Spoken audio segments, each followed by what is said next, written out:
They called her Grandma behind her back. Sometimes, when he was feeling particularly cruel, Dr. Preston Sterling would call her Dusty.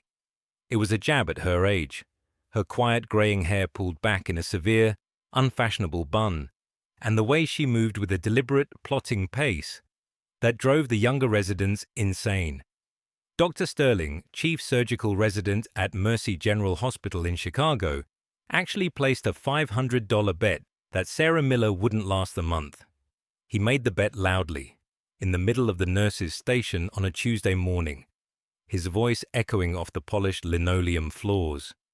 He stood there, tall and immaculate in his pristine white coat, a stethoscope draped around his neck like a piece of expensive jewelry, not a tool. His jawline could have been carved from granite by a master sculptor, and he had an ego to match. 500 says the geriatric wonder is out by the first, he'd announced, a smirking, condescending curl to his lips. He checked his Rolex, a gesture he performed with the frequency of a nervous tick. We can't have our patients dying because Grandma forgot to read an expiration date. A few of the younger nurses, like Brittany Moore, had giggled nervously. Brittany was barely 23, her scrubs always perfectly pressed, her makeup flawless even at 3 in the morning.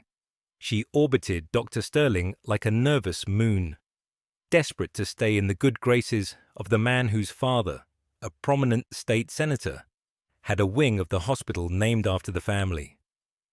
Sarah Miller had heard him. Everyone had. She was in the supply closet, methodically restocking saline bags, her movements slow and precise. She didn't react. She just continued her work, the faint rhythmic tremor in her hands the only outward sign of any disturbance. The tremor was a new development in her life, a cruel irony for a woman whose hands had once been as steady as a surgeon's. It was a souvenir from a past she was desperately trying to outrun. She had been at Mercy General for 3 weeks. It was a new position, a quiet floor nurse role she had taken after everything. She was in her late 40s but looked older, worn down by something more than just time. Her frame was small, barely 5'3", and the oversized scrub she wore seemed to swallow her whole, hiding a body that looked fragile but was coiled with a wiry, hidden strength. The most noticeable thing about her, other than the tremor, was her limp. She favored her right leg, and in the quiet of the late-night shifts, you could sometimes hear the faint, audible pop of her bad knee, a legacy of an old injury she never spoke about. The residents and younger staff mistook her deliberate pace for slowness, her triple checking of charts for incompetence, born of old age.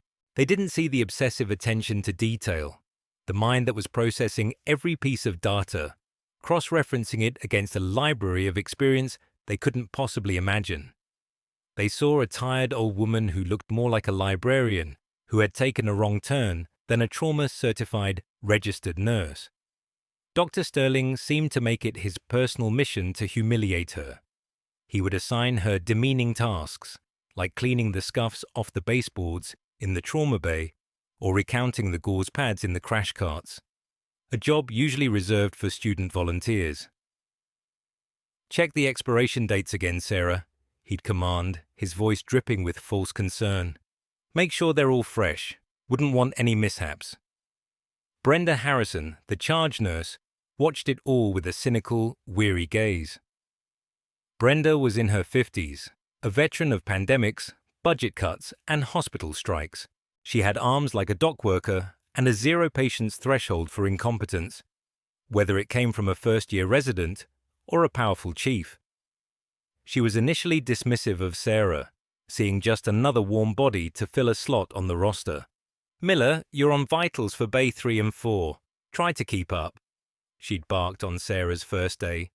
But Brenda was fair, a fact she kept hidden beneath a thick crust of professional harshness. She started to notice things.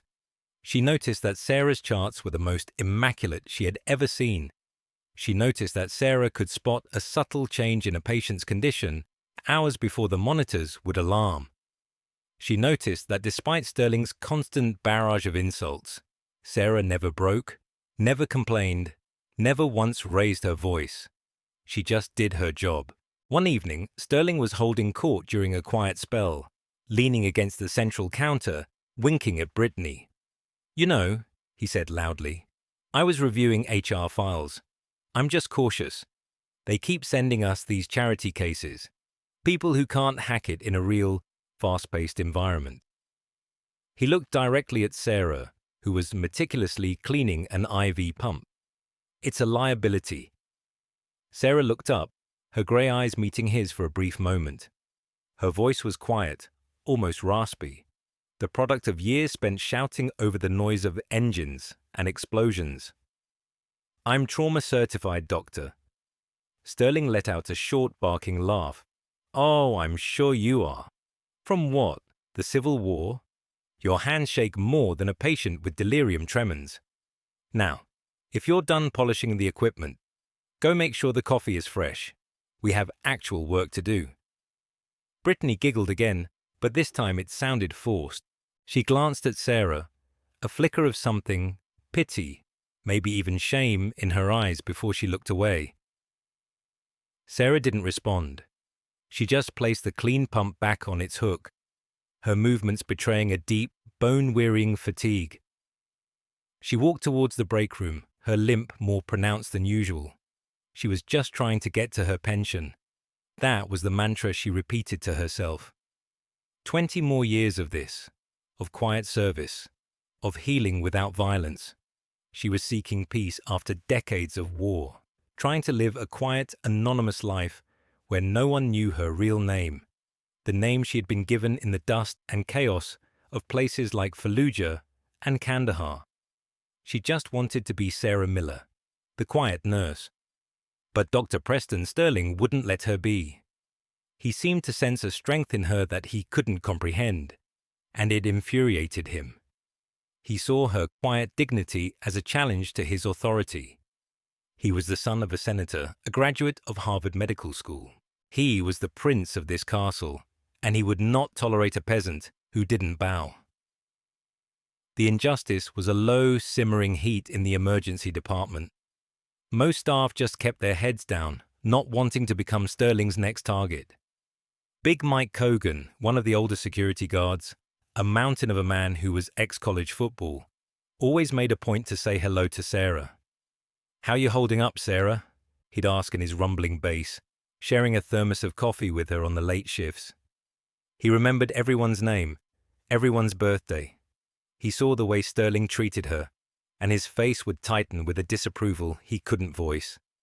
"Don't let him get to you," he'd mutter.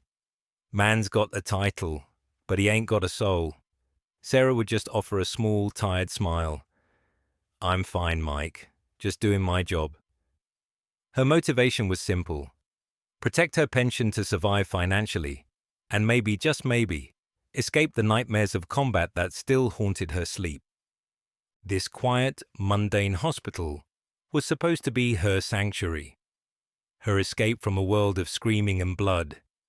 Instead, it had become a different kind of battlefield, one of ego and humiliation, and she was losing. If you're already hooked by this story of justice, go ahead and hit that like button right now. It really helps us share more stories of everyday heroes who refuse to back down. Now, back to Sarah Miller's story. Because what happened next changed everything. The night it all shattered began like any other Friday. The air in the trauma unit was thick with the smell of antiseptic, stale coffee, and the low-level hum of fear. A cold, miserable October drizzle was falling over Chicago, plastering dead leaves to the streets and making the ambulance sirens sound mournful and distant. It was 10:15 p.m. The usual Friday night parade of drunks, minor car accidents, and domestic disputes had been surprisingly light. The unit was in a lull. Dr. Sterling was preening, telling a story to a rapt audience of residents about a tricky appendectomy he'd performed, embellishing the details to make himself sound like a surgical god. Sarah was in trauma bay too, checking the vitals on a patient with a broken leg. She moved with her usual unhurried grace, her hands, despite their tremor, expertly adjusting the patient's blanket. Her bad knee throbbed in time with the rhythmic beep of the cardiac monitor. She was just a tired, old nurse who didn't know her place. That's what they thought. That's what she was starting to believe herself. Then the alarm didn't just ring, it screamed.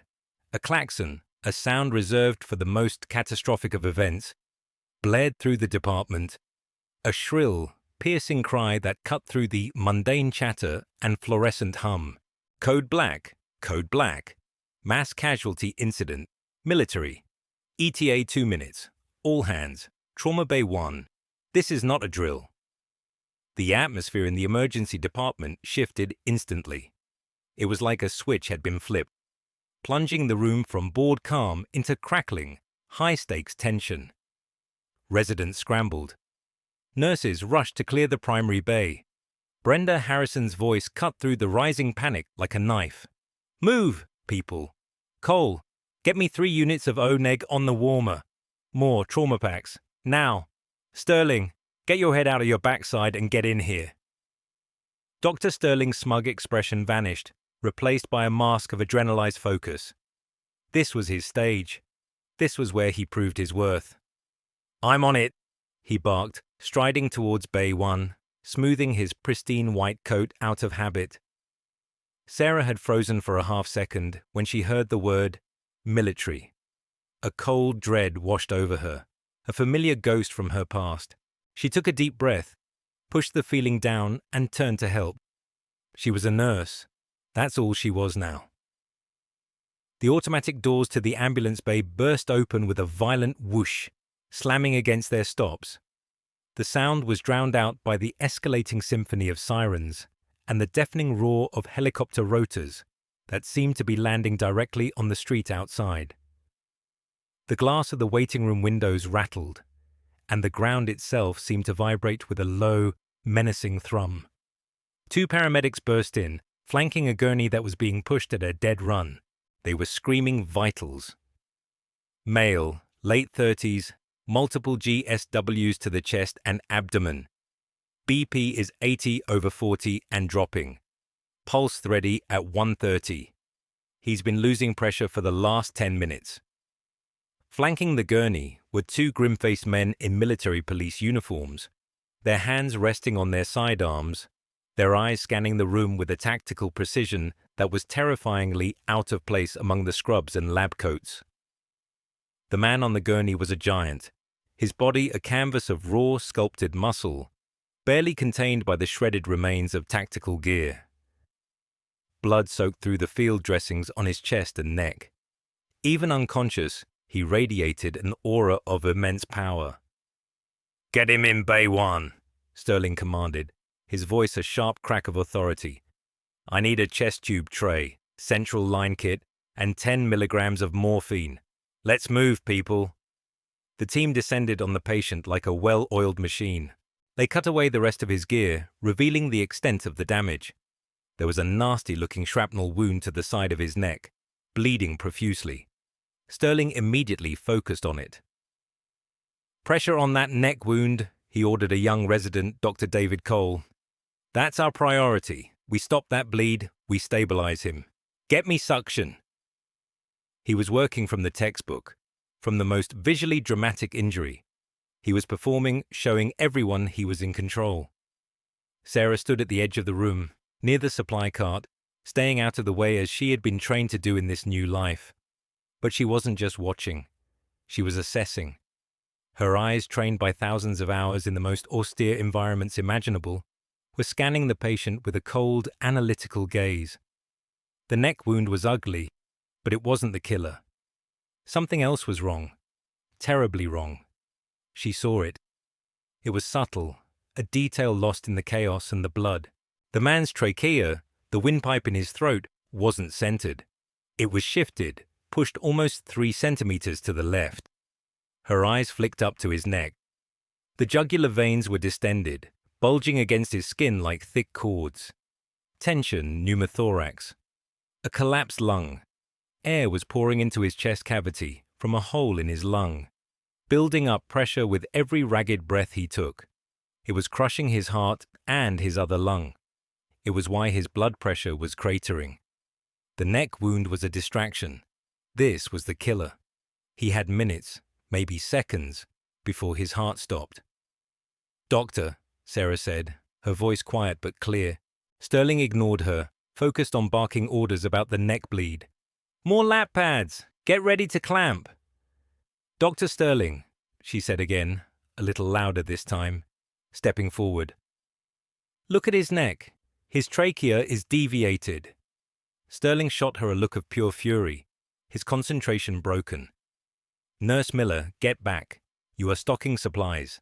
That is your station. Do not interfere." The patient's cardiac monitor suddenly screamed, a high, flat tone of impending doom. His oxygen saturation displayed in big red numbers was plummeting. 85, 80, 75. His lips, visible under the oxygen mask, were turning a dusky violet blue. "He's crashing," Brittany yelled.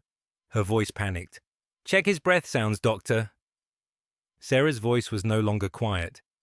It was a command, sharp and resonant, with an authority that stunned the room into a momentary silence. "Now!" Sterling, flustered and angry, grabbed his stethoscope and slapped it on the right side of the patient's chest. He heard the faint sound of air entry. He moved it to the left side. Silence. Nothing. The realization dawned on his face, followed by a wave of pure, cold panic. He had missed it, the most obvious, life-threatening injury. He had focused on the superficial bleeding while the patient was suffocating from the inside out. He froze. For one critical, fatal second, Dr. Preston Sterling, the golden boy of Mercy General, had no idea what to do. The textbook procedure for a chest tube was too slow. He was going to die. On his table. Sarah didn't wait. She didn't ask for permission. The patient's oxygen saturation hit 70. His eyes rolled back in his head. The moment of decision had come.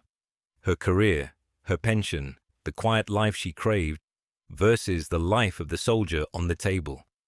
It wasn't even a choice. She moved. She didn't run like the younger nurses. She moved with a sudden, explosive efficiency that was terrifying to watch.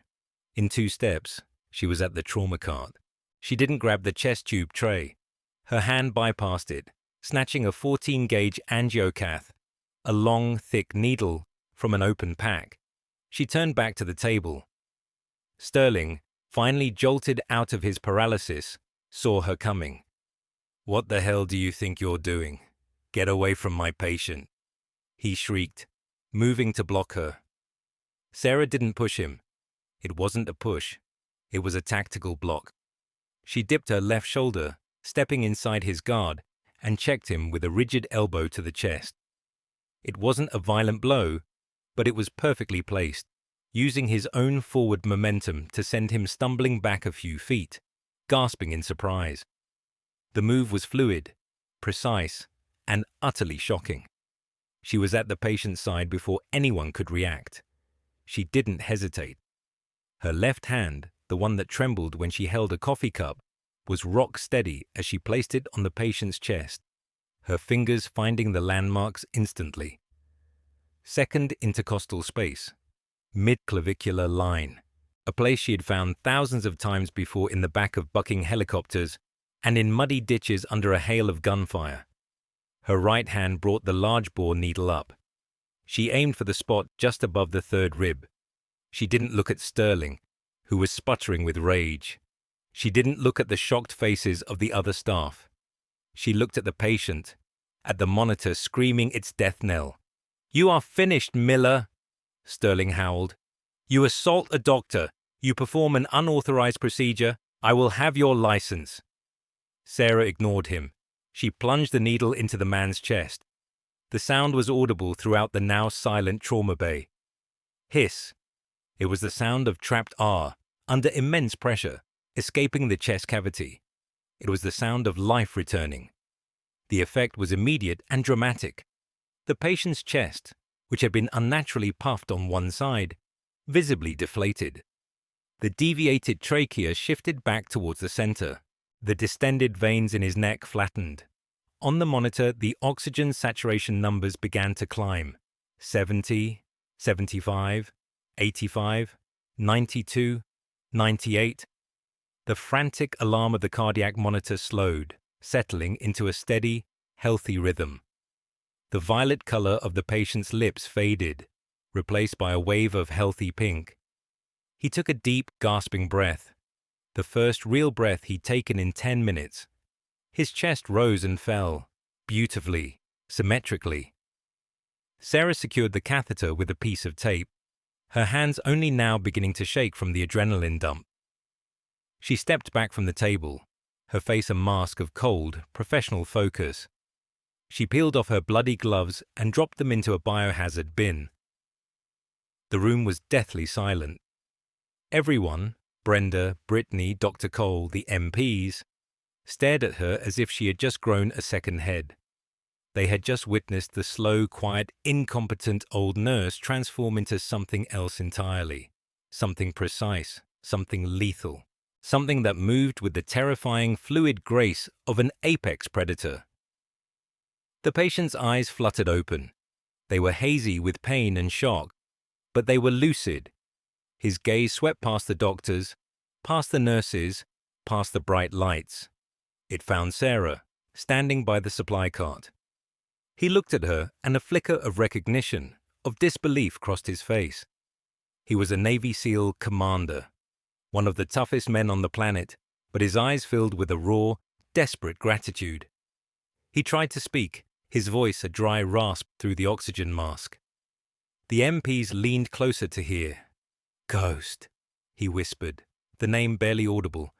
They said the ghost was a legend. I never. He trailed off, his strength failing. Then, with a monumental effort that must have cost him everything, he raised his trembling right hand. He didn't reach for her. He brought it slowly, shakily, to his brow in a formal, lingering salute. A salute of absolute unconditional respect from one warrior to another. Brenda Harrison's jaw was on the floor. Brittany Moore had both hands over her mouth, her eyes wide with shock and awe. Dr. Cole just backed away from the table slowly, a medical student who had just realized he knew nothing at all. Dr. Preston Sterling stared, his face a kaleidoscope of confusion, fury, and dawning horror. "What?" he stammered, looking from the saluting SEAL to the quiet nurse. "What the hell just happened?" Incredible, right? If you want to see more stories where the underdog becomes the hero, subscribe to this channel right now and ring that notification bell. Also, comment below with your best guess about what happens to Dr. Sterling. Because trust me, his downfall is going to be spectacular. Let's continue. The salute hung in the air for a moment, an invisible, sacred thing in the sterile, chaotic room. Then the commander's arm fell, his energy spent. He was stable. He was alive, and he had just unmasked a ghost. Dr. Sterling's shock curdled back into rage. Humiliation, hot and acidic, flooded his system. He had been shown up, publicly, in his kingdom, by the old woman he had mocked and belittled for weeks. He couldn't process the salute, the name Ghost. It didn't fit his reality, so he ignored it and focused on the one thing he could control, the protocol she had shattered. "She assaulted me," he shrieked, his voice cracking, pointing a trembling finger at Sarah. "She performed a procedure she is not qualified for. She could have killed him. Security! Get her out of here. I want her arrested." Big Mike Cogan, who had been standing near the entrance, drawn by the code black, looked at Sterling, then at Sarah, then at the saluting soldier. His face was a thundercloud of conflict. He took a half step forward, then stopped. He worked for the hospital. He had to follow the doctor's orders. Sarah didn't say a word. She simply looked at Sterling, her grey eyes flat and empty of emotion. "He's stable," she said, her voice raspy. "Do your job, doctor. Put in the chest tube." She turned and walked away from the bed, leaning against a cart as a wave of dizziness washed over her. Her knees felt weak. The bad one was screaming in protest. The spell was broken. Brenda Harrison snapped into action. "Cole, you heard her. Let's get that chest tube in, Stat. Moore, get his labs to the Stat runner. Let's move." She was taking her cues from Sarah now, not Sterling. The power dynamic in the room had been irrevocably altered. 2 hours later, after the SEAL commander had been stabilized and moved to the surgical ICU, Sarah was summoned to an administrative conference room on the top floor. The room was cold, dominated by a massive mahogany table and plush leather chairs that smelled of money and power. The fluorescent lights were cold and unforgiving. On one side of the table sat Dr. Preston Sterling, now in a clean suit, his hair perfectly coiffed. He had a small, artfully placed bandage on his chest where Sarah's elbow had connected, a prop for his performance as the victim. Beside him was Harold Henderson, the hospital administrator, a man in his 50s who sweated easily and whose primary concern was always liability. A grim-faced woman from Human Resources sat with a file open before her. Sarah sat alone on the other side. "Sarah Miller," the HR director began, her voice devoid of any warmth. "We are here to discuss the events of this evening. Dr. Sterling has filed a report stating that you physically assaulted him and performed an unauthorized life-threatening medical procedure on a patient under his care." Sterling leaned forward. She was unstable, unhinged. "I was trying to manage a critical bleed when she attacked me from behind. I have a bruise on my sternum. She then took a needle and stabbed the patient in the chest. It was sheer luck she didn't puncture his heart. I had to intervene to fix her mistake and save his life." It was a breathtaking, audacious lie. Harold Henderson wiped his forehead with a silk handkerchief, avoiding Sarah's eyes. "Sarah, your actions constituted gross misconduct and insubordination. You violated the chain of command. You put this hospital at enormous legal risk. That patient is a high-ranking military officer. The political fallout—" He trailed off, shaking his head. Sarah sat there, looking at her hands, which were now trembling uncontrollably in her lap. She had saved a life she recognized, not personally, but by type. A warrior. She had done the one thing she was better at than anyone else in that hospital, probably in the entire state, and for that, she was being terminated. "The patient is stable, isn't he?" she asked, her voice quiet. "Thanks to my swift intervention, yes," Sterling snapped. Sarah looked up, meeting his eyes. There was no anger in her gaze, only a profound, bottomless weariness. "When you check on him," she asked, "will you tell him you saved him?" The question hung in the air, a sliver of ice. Henderson cleared his throat, eager to end this. "Effective immediately, your employment at Mercy General is terminated.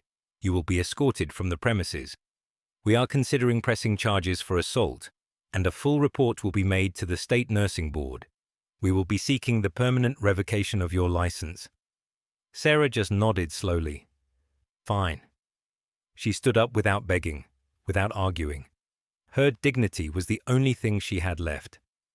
"If saving a life costs my career, I'll pay that price." Big Mike was waiting outside the conference room. His face was etched with misery. "I'm sorry, Sarah," he mumbled as he walked beside her down the long, sterile corridor. "This isn't right." "Watch that blood pressure, Mike," she said softly, patting his arm, and cut back on the coffee. He led her to her locker. She pulled out her few belongings: a cracked coffee mug that said "World's Okayest Nurse," a worn pair of trauma shears, a dying succulent plant someone had given her, and a small framed photo of her late husband in his army dress uniform. She placed them all in a small cardboard box. 2 decades of saving lives, reduced to a box that wouldn't even fill the passenger seat of a car. As Mike escorted her to the main entrance, none of the other nurses would meet her eyes.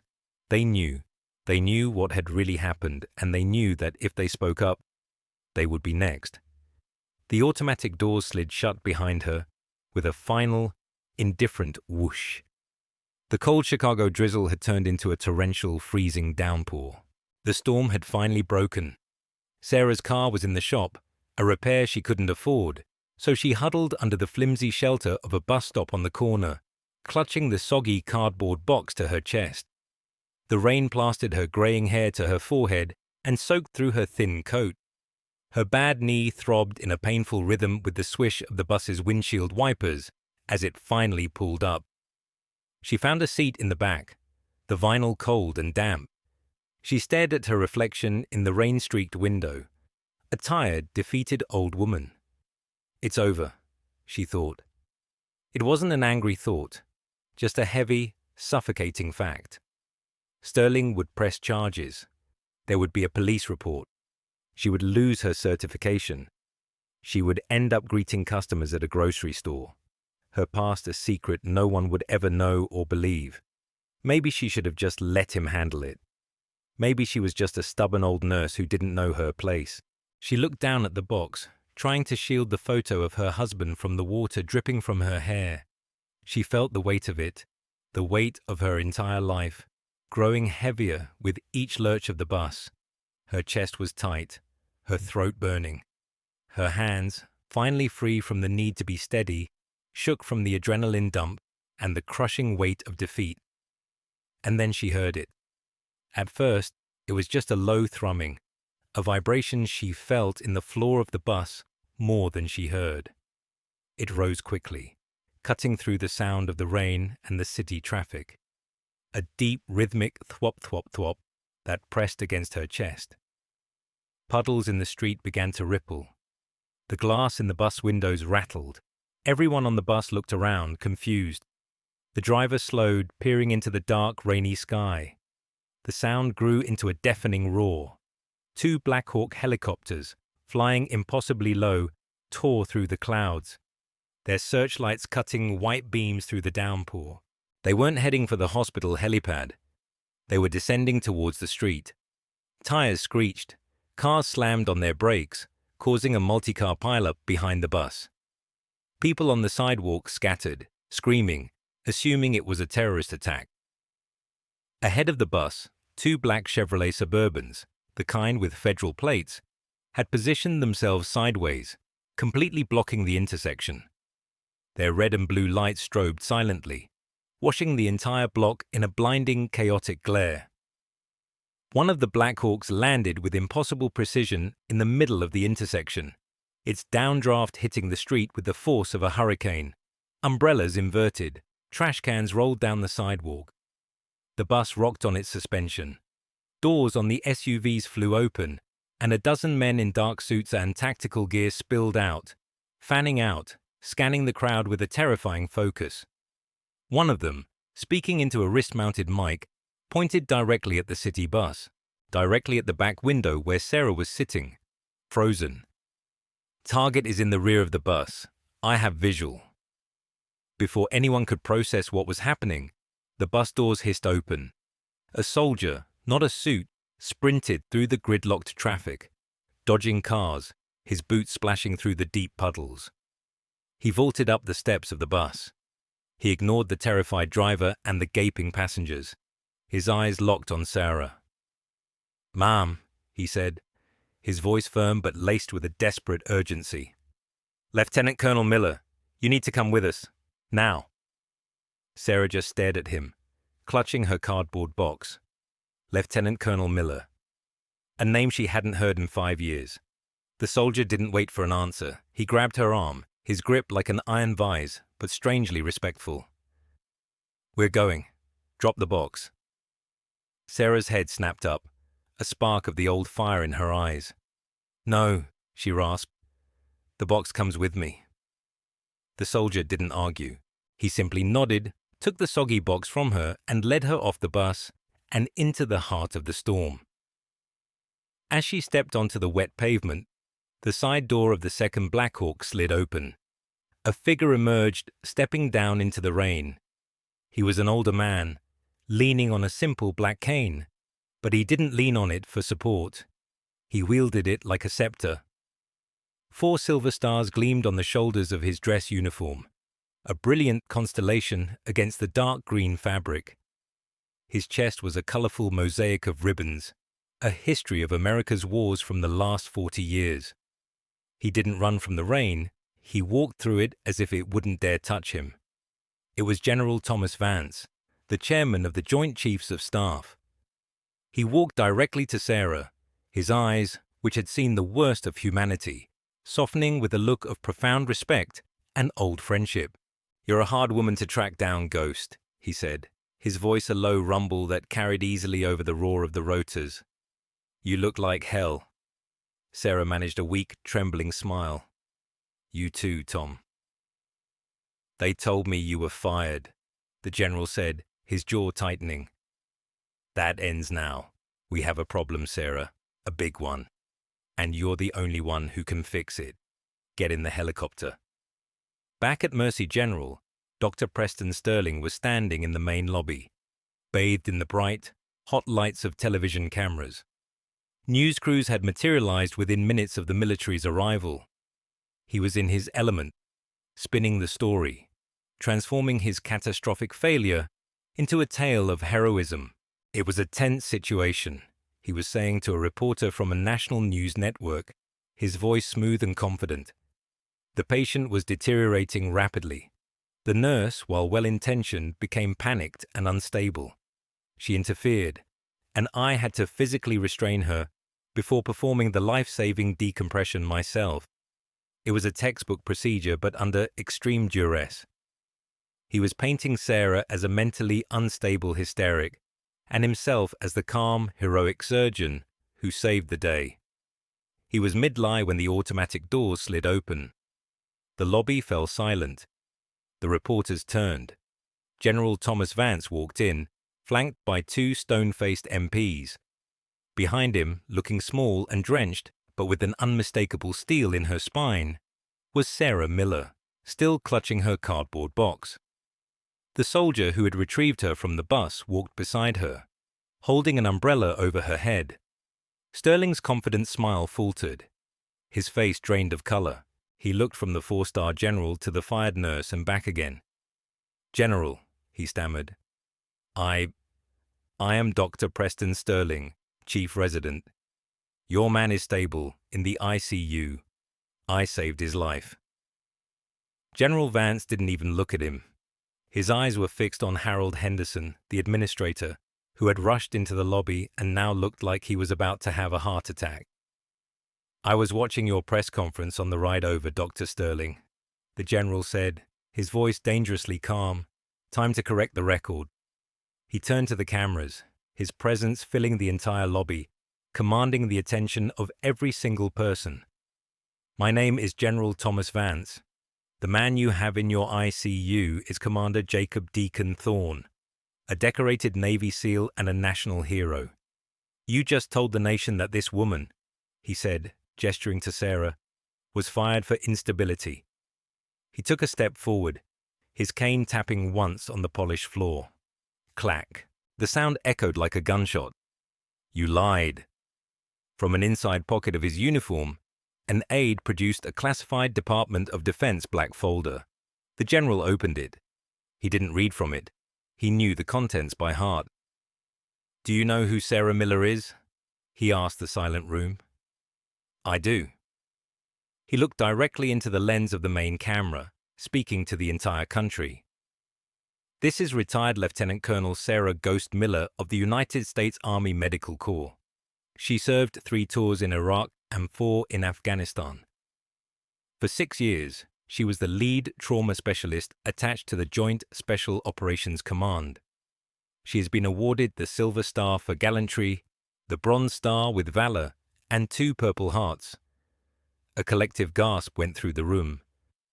Brittany Moore, standing in the back, felt tears welling in her eyes.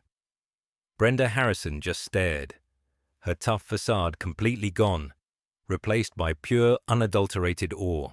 "She is legendary in the special operations community as the Ghost," the general continued, his voice ringing with authority, "because she could walk through fire to get to a wounded soldier, patch them up under impossible conditions, and be gone before the dust settled. We called her that because she brought men back from the dead. He paused, letting the weight of his words sink in. Then he turned his icy gaze back to Sterling. You commented on her shaky hands. Those hands have a slight tremor because of nerve damage she sustained while manually holding pressure on a soldier's severed femoral artery for 6 consecutive hours in the back of a crashing Black Hawk in the Hindu Kush. She refused evacuation until the soldier was stable. He lived. He has 3 children now. He took another step. You mocked her slow movement, her limp. That's from a shattered knee she got from a mortar blast in Kandahar, an injury she sustained while using her own body to shield a wounded ranger from shrapnel. That ranger is now a congressman. The general's aide stepped forward and held up a tablet. On the screen, playing in a continuous loop, was the security camera footage from Trauma Bay 1. It showed everything, clear as day. Sterling focusing on the neck, Sarah's warning, Sterling's panicked freeze, Sarah's explosive, precise intervention, the hiss of air, and the patient's immediate stabilization. It also clearly showed Sterling's lie about her attacking him. It was a clear, controlled, defensive block. I've reviewed the security footage and the patient's telemetry data, the general said, his voice dropping to a lethal whisper. A first-year combat medic in a muddy ditch would have spotted that tension pneumothorax. When this woman, this hero, attempted to save Commander Thorne's life, you not only tried to stop her, you assaulted her. Sterling stood there, his carefully constructed world shattering around him. The veneer of the arrogant prince had cracked completely, revealing the terrified, incompetent child beneath. He was sweating profusely, his expensive suit suddenly looking cheap and ill-fitting. His face was the color of ash. My father, Senator Sterling, he stammered, his last desperate defense. The general's smile was a terrifying thing to behold.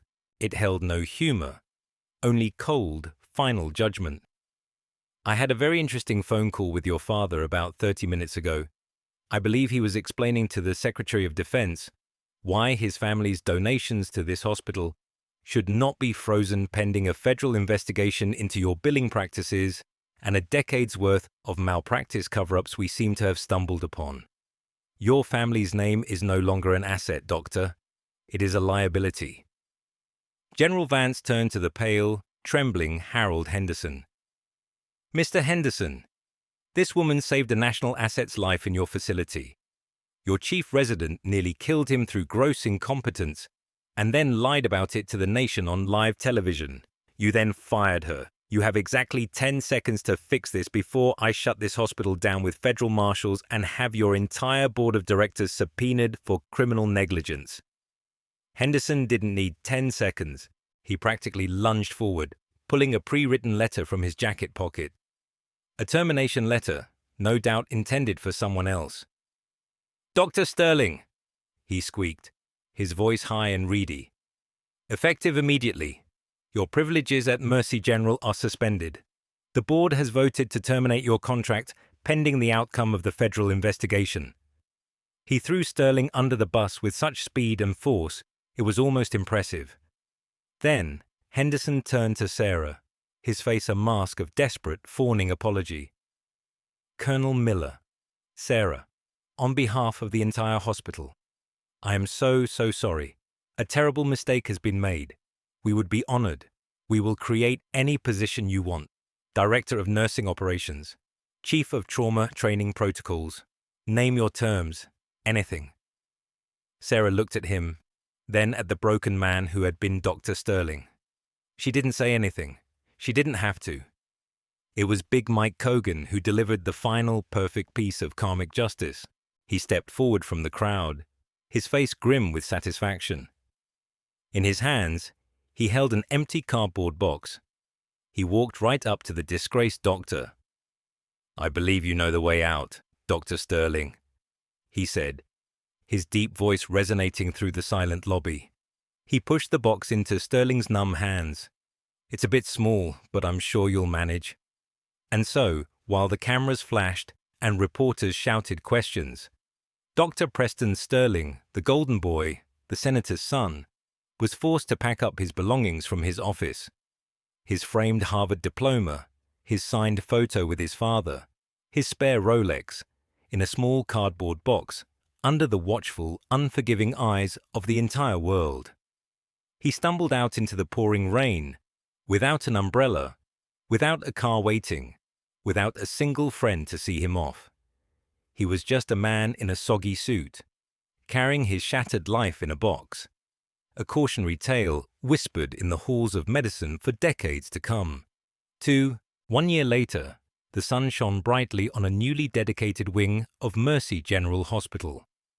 A large brass plaque was unveiled, gleaming in the afternoon light. It read, "The Lieutenant Colonel Sarah Ghost, Miller Center for Trauma and Emergency Medicine." In the front row of the assembled crowd sat General Thomas Vance, smiling proudly. Beside him sat Commander Jacob Deacon Thorne, looking healthy and strong, a faint scar on his neck and another on his chest, the only reminders of the day he met the ghost. The entire hospital staff was there, standing a little taller, their faces filled with respect, not fear. Sarah stood at the podium. She wasn't in scrubs.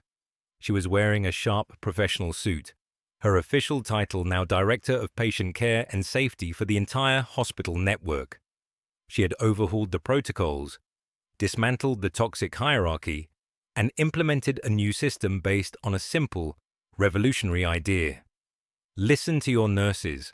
The hospital's mortality rate in the ER had dropped by 15%. After her short speech, a young, nervous nurse approached her, the same way Brittany once had. "Mom, Director Miller, I had a patient today, and his pressure was dropping, but the resident wanted to wait for labs. I spoke up. I told him we needed to act. Because of you." Sarah looked at the young woman and saw a flicker of her old self. She placed a steady hand on her shoulder. "Good," she said, her voice no longer raspy, but strong and clear. "Never be afraid to protect your patient. That is your only job. I have your back." She had found her peace, not in anonymity, but in empowerment. She was no longer hiding from her past, but using it to build a better future, ensuring that no other hero would ever be punished for doing the right thing. The ghost of Kandahar had finally found a home, not as a whisper in the dust, but as a promise carved in stone. The patient comes first, always. And that is the incredible true story of Sarah Ghost Miller. It's crazy to think that she was fired for saving a life just minutes before a 4-star general needed her to do exactly that. It really makes you wonder how many heroes are out there right now getting punished for doing the right thing just because it breaks a protocol. If you enjoyed this story and want to see more real-life dramas about heroes getting the justice they deserve, please smash that like button. It really helps the channel. And don't forget to subscribe and ring the notification bell so you never miss a story. Drop a comment below telling me what you think should have happened to Dr. Sterling. Thanks for watching, and I'll see you in the next one.